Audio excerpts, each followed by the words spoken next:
Welcome to Sunday Morning Quarterback with Jay Stockwell and Bob Frady. In the name of the Father, the Son, and the Holy Spirit, I'm saying a prayer for Houston Christian, because we are going to kill them. I'm Jay Stockwell. I'm Bob Frady. And I'm George Stockwell, coming back. Well, here we are, boys. After winning 368-0 last week against Akron, we got another tough game coming up with big Houston Christian. What say you, Bob Frady? I'm almost embarrassed for Nebraska. I mean, why are you playing 1AA teams or FCS teams? I mean, come on, step up, raise the talent level. We gotta get the team to gel, the new coaching to gel. I could almost understand it if it's the first game of the season, work out the kinks and all that stuff. But third game in, I mean, come on. I mean, it's nice. It's nice for Houston Christian. They're going to get a nice payday, but it's like, come on. It's like, come on. Do we know better. anything about Houston Christian? I know George, a little bit. Stats us, George. They suck. Last year they played the one Division I team that might ring a bell is UTSA, who is a Texas team, University of Texas. San Antonio. Yep. Yeah. They have been a good team in the past. Then they lost to UTSA 45-7 last year, 50-7, and UTSA hasn't won a game yet this year. So they are not a great team. So I also saw a TikTok from one of the HCU players saying Nebraska better be ready. Let's be honest here, guys. I don't think they're going to score. I could not find a line. Could anybody find a line? Bob, did you find a line? It is righteously off the board. Yeah. Vegas ain't dumb. Televised? Is this a radio game? No, I don't know. Is it on the Big Ten Network? 7 o'clock kickoff. So I like those. I like getting right after it on Saturday. Yeah, it is. It is. Listen, you have games like this. It's on FS1, so it will be televised. It's good for Houston Christian in that they get a good payday. It's not great for the kids because somebody's going to get hurt, and they're going to get pummeled. The question is what's the size of the pummeling? And come on, you could be playing Tennessee or have a real game in there, but no, we got Houston. Were William and Mary busy this weekend? I mean, come on, So did you see my little score prediction to Caleb Henry? Same as last week, same as it ever was. I know, but I used like a Fibonacci code there for you. I identified you as my numerologist. I am your numerologist. It's best that you stay inside tomorrow. It's a bad number day for you. We are the Huskers. They are the Huskies. That's right. 4 letters in common. So the score is going to be made up of the next 3 numbers, 5, 6, and 7. Okay. So that forced me to use the same prediction as last week, which made me the number 1 picker on all the Husker Max pickers at 56-7. So I'm sticking with that this week because of the Fibonacci code. You stick with it, baby. I'm shocked you think they're going to score. It works. They gained more yards than Eastern Michigan last week, but they had fumble problems, and Eastern Michigan ran one back for a touchdown. They won their first game 69-0. I'm not sure who they played. But there's always, listen, it's like Lloyd Christmas says, what you're telling me is there's a chance. There's a chance. What's with this 1 in a million stuff? Hold on, let's back up. Did you say 69-0? Who did they play? They played, let's see. Let's find out exactly. Abilene, they played Arkansas Baptist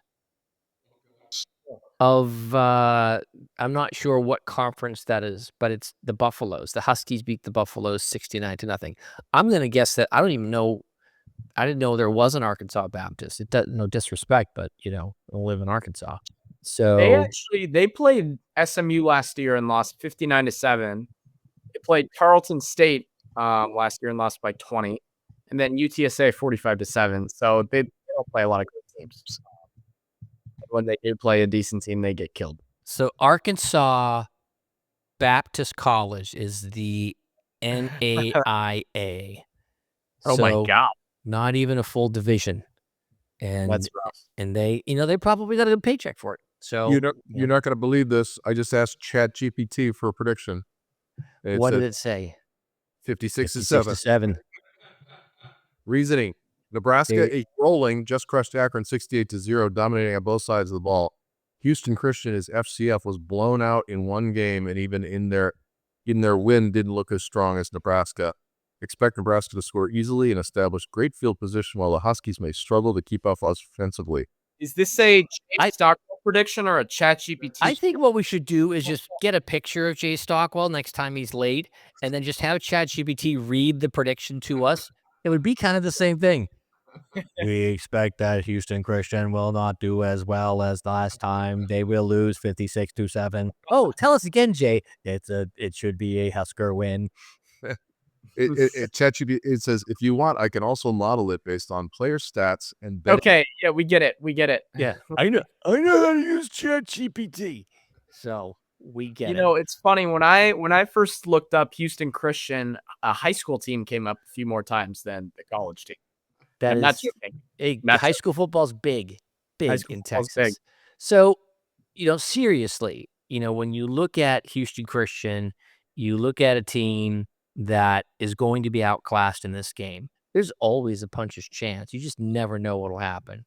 But let's say the worst possible thing happens and the starting quarterback gets injured or loses his way to the stadium and doesn't make the opening kickoff. The backup quarterback is better than most quarterbacks in Division I. So I'm not.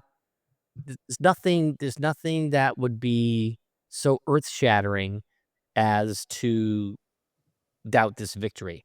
So I was tempted to say the score would be 100. TJ Lafitte, right? Is that right? Lateef, yeah. Oh, Lateef. Yeah. TJ Lafitte's his cousin. Lafitte. So Lafitte is the oldest bar in North America in New Orleans. I think TJ Lafitte was the wide receiver for Akron last week because he didn't catch anything. I was tempted to call this score 108-0 because 108 kids played last week, and I'm like, that's just running it up a little bit too much. Oh, so now I finally get that reference. I didn't get it. Yeah, so it's. What's funny is TJ Lateef had more yards last game than the Iowa quarterback has had all year. Iowa's playing tougher teams, George. So they're not playing the backup quarterback with one quarter. This isn't like they're playing Stonehill College or something like that. I mean, they did. Iowa played a pretty terrible team week 1. They did not play a good team at all. They played Iowa State. That was last week. Week before that, though, they played a nobody, and he still has 127 yards passing in 2 games. Listen, just hand the ball off. This is if there's one game that ever need a running clock, this is it. Oh no! No! I want to go down the field with the ball. Keep that playbook open. Balance it. Have your running attack as well, but let's air it out, man. Agreed. Let's get these wide receivers down the field and toss the ball down the field. The best thing that would happen is that Houston Christian's bus breaks down on the way to the game and they have to forfeit. So it'll be 7-0. 7-0 Huskers. Did you happen to catch Matt Rule at halftime of the last game? I did not. I was busy at halftime in your basement. No, we were in my basement. That's right. We came over to my basement at halftime, and I didn't catch him at halftime. No. Anyway, he basically went in and kind of laid into him. I think it was like a practice halftime rant by Coach Rule, and it was pretty inspiring. The guy can preach when he wants to. That's for sure. He's a preacher. There's no doubt about that. So George, why don't you tell us something about Houston Christian that we don't know? Let me tell you about something about Houston Christian that you don't know. I don't know because I don't know much about them either. They're not a lot of people know much about Houston Christian. I think I told this to my dad in the beginning of the podcast. I saw a TikTok that one of the Houston Christian players made saying Nebraska better be ready. That's just not happening. I think that's sound advice. They better be ready. Because Nebraska will be ready. Matt Rule's not going to give them an off week. They will definitely be ready, but Houston Christian is not putting up a fight at all. There's a lot of I think maybe people are a little overconfident because Akron is such a terrible team. Like, if Akron played Houston Christian, that would probably be a good game. So, you know, Yeah, maybe. it is, they're okay. I just happen to have 5 things here that I know about Houston Christian that you might not know, Bob Brady. What's What I is- see. No. What is Jackson? Here are 5 things that I know about Houston Christian that you probably don't. Number 1, they're not actually in Houston. They are outside of Houston. So they had a name change in 2022. It used to be Houston Baptist University until September 2022 and officially changed his name to Houston Christian University. I'll bet you didn't know that, Bob Free. I assumed it was university. What was it before? College? They have a relatively new stadium, but it's modestly sized. Any guess on how many people it would hold? 8,000. 12,000. The multi-phase construction project opened in 2014 and seats 5,000, and it's named Dunham Field. I'll bet you didn't know that, Bob Free. Jeff Dunham Field, like the guy with the puppets? That's awesome. I'd go to a game there to see Jeff Dunham at halftime. That'd be awesome. The school has a live Husky mascot named Wazika 3. Wazika 3. And also an animated Husky mascot named Mingo. So they've got a live mascot and an animated mascot. Interesting. There you go. They have a strong tradition of retro throwback uniforms in men's basketball. I did not know that. There you go. They're traditionally called the Hustlin' Huskies in the basketball team. They have a 50-year basketball history, and they revived candy-striped shorts and classic-styled mesh jerseys reminiscent of the 1973-74 team. It became a fan favorite. I love me some candy striped shorts. Wait a second, was Houston Christian a big basketball team in the 60s? Didn't they look it up, chat. No, I think you're thinking of Western Texas, the team from that movie, Glory Road. I don't know. Oh, Anyway. and George, here's something for you to keep in mind. They have a guaranteed admissions program. That's funny. Oh, snap. Yeah, that's funny. These things don't work. Welcome back, George. Yeah, those are hilarious. Pod this week. You had a stool event, but now you're back. Now you're back. Okay. That was All cool. right. You know, there's one thing about Houston Christian that you guys will notice on Saturday that is weird. They have a purple logo. But they play in orange jerseys. They don't play in a purple jersey. They don't have purple in their uniform at all. It's really uncoordinated. It's strange. All right, Lawrence, you're gonna have to find a picture of that for the group here. The orange jerseys. I'm pretty sure I'm right about that. All right. Well, yeah, you're pretty sure. Why don't you check it with an available resource that's at your fingertips, young man? What, ChatGPT? My friend. Yeah.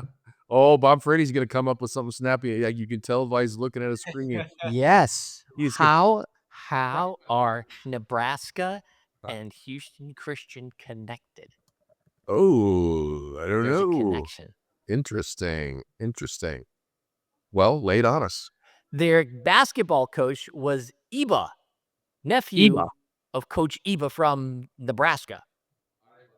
Iba, him too. Iba, whatever. Mo Iba was the head coach at Nebraska, and his nephew was the head coach at Houston Christian University in the 80s. Right. And they were pretty good. Who was Mo Iba's dad? No Mo Iba. His dad was Hank Iba, and Hank was the Olympic team coach in 1972. Well, there You guys better be go. a little more prepared. Me too. I don't know nothing about this team. You We know gotta what? be This more game prepared for doesn't Michigan. we'll prepare for Michigan because Michigan is worth preparing for. I'm still mad at the team for playing for an FCS team. I'm like, stop it. Play like, if you're gonna do something like that, play like South Dakota State or North Dakota State. Exactly. You know, a local team. You know, That's actually then- decent. That's actually half and then you decent. can figure out who you want to steal in the transfer portal. So, you know, Guys, hold on. Remember our stellar track record against the Troys of the world, and you know what I mean. Troy's FCS, Troy's FBS. No, he's talking like the best teams in the Georgia Southern last year or 2 Still years ago. Still, Georgia Southern is FBS and they're actually decent. Okay, you want to beat them, you got to play them. None of this hoping for the best. Troy was beating Clemson this last week at halftime, so they're not bad teams. This is a bad team. Clearly, we're gaining no respect from anybody for playing these games, but I do think it's kind of smart to kind of work out the kinks, get some confidence, get a rhythm going, and bring Michigan to town. That their apparently their unbelievable quarterback ain't so unbelievable, according to Dave Portnoy. We'll get to Michigan next week. We're sticking on Houston Christian this week. What happens if the team wins like 40-10? Would that be seen as a failure? Yeah. If Nebraska wins 40-10, that is a failure. Why is that? 100% a failure. Because we just killed Akron and we had our subs in for over a quarter of the game. I think that if we play a team that is definitely worse than Akron, we should beat them. We should not let them score at a minimum. Okay. Here's a question for both of you as future coaches. How much is too much when it comes to scoring in college football? Well, I don't think it's about how much we score. I think it's about how much we let them score. If they score, no, this is not specific to this game, but in general, what number do you look at and go, you know what, that's kind of overkill? I don't know. It depends on the team you're playing. Like 75. When I was remember in the early '80s, Jarvis Redwine came up to Minnesota. They won 84-13. See, that's just piling it on. The game isn't over until it's over. George, if the game is 60-12, the game's over. Nobody's coming back. Nobody's coming back from that. If it's 60-12 with a quarter left to go, you toss the backups in and let them do whatever. And I will give some respect. I was very negative with Minnesota because they were throwing 50-yard bombs after halftime when they were up 59-0. Mm-hmm. Like, that's overkill. But the rest of the game, they just kind of ran it straight into the ground. Like, okay, fine. And it's the same thing's going to happen. Here's a little bit of a detail. Here's a little bit of a detail. According to Matt Rule, they have a glitch in the matrix. Defense. There is a glitch in the matrix. There's a glitch in the matrix. I cannot read this from ChatGPT. ChatGPT is going to hallucinate. You are maybe seeing someone who is in a big red shirt, but do not believe that person because I am ChatGPT. I heard you pounding on your keyboard like, I'm going to come up with something more obscure. Hey, ChatGPT, how do I wake up in the morning? Hey, ChatGPT, how do I take a shower? Excellent defense. All right, what do you got? This is Matt Rule talking. Excellent defense. They've only allowed one third down conversion the entire year. Ranked in the top 5 in several defensive categories. Obviously going to be a real challenge, Rule said during Monday's press conference. Okay, so maybe they've got excellent players. They've got some guys, FBS, group of 5 guys who have transferred back, really, really active on defense. They're going to challenge you with different looks. Offensively, I like what they can do. They can both run the football, and they have athletes on the outside, and they have an excellent offensive line. So they have 2 problems as far as I can see. Problem number 1, they don't have a mobile quarterback. That is the Achilles heel of Nebraska right now. And problem number 2, they have trouble holding onto the football. They had 4 fumbles last week. So, oh boy, it is tough to win when those 2 things happen. So I would say, hey, listen, be nice if it was 40-7, fine, whatever. It's not what I'm thinking is going to be the score. But come on, Nebraska, you can do better. Schedule better. Agreed. All right, so I said 6-7. What do you guys say? What's your prediction? Young George, what's your prediction for this game? I think I'm not going to give it a general number, but 40-0 or above. It's going to be something to 0 above 40, in my opinion. You can't have the whole over. Well, I'll take 40-0 plus. I just gave you the 4 or that over. Okay, I say 60-3. 60-3. Specific score. 60. George. 60-3. George. All right. I'll give you 50-0. Okay. 50-0. We're expecting a lot of offense. We'll see if. Listen, we know that we don't know whether Nebraska is Jake Paul, but we do know that Akron was Nate Robinson because he was down in a hurry. and so was Akron. So Messed up. we'll see what is going on? happens. ChatGPT is taking over your computer. My ChatGPT. I say I am taking this. I am taking over this podcast. I am now Sunday morning ChatGPT. Well, maybe No, it'll look no one has good. commented on my new locally. It looks like you have a neck roll from the 70s on right now. You got the double shirt going. Yeah. It was 75 degrees outside. Why you have a sweatshirt on? Great job. Not a sweatshirt. I have another Nebraska logo shirt on, a golf shirt here. But I like my new Go Big Red shirt. The one underneath doesn't count. You don't get credit for that because no one knows it's there until you have to pull your shirt down. And if you do that in public, people are like, It's not like white or red or black. It's like a blue with a Nebraska logo on it. paisley blue. It's so cute. Robin's egg blues. It's I had to go to bed. We had to delay the podcast unless I had to have dinner. I had to run home early from pickleball.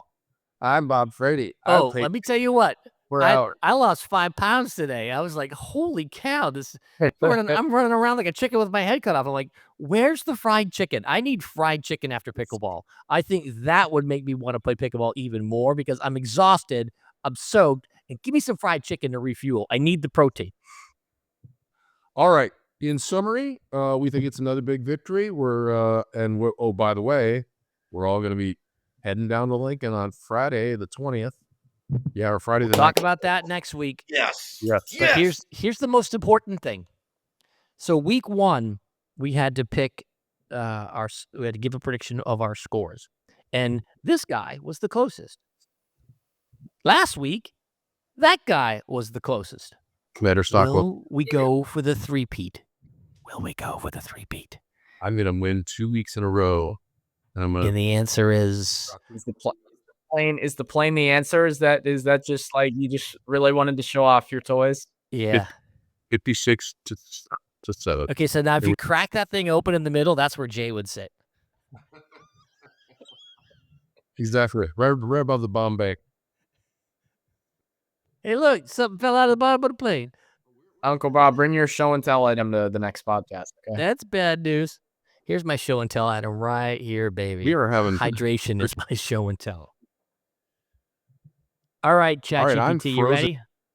Yeah. The commander's gone. Commander's screen is ChatGPT has taken over the computer, and I am Jay Stockwell. Jay Stockwell is me. Do not believe the man in that screen. All right, Bob, ready? Take us out. Yeah. Hold on, you're getting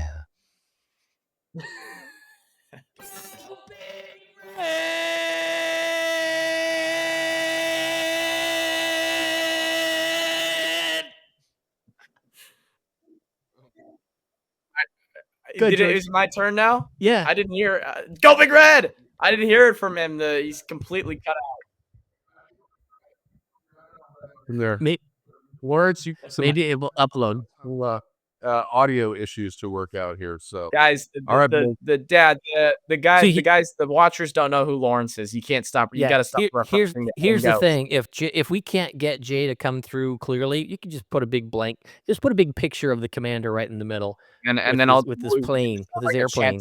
Auto. Yeah. All right, we will see you on Saturday for the game. All right, 11 o'clock, my house. Here we go.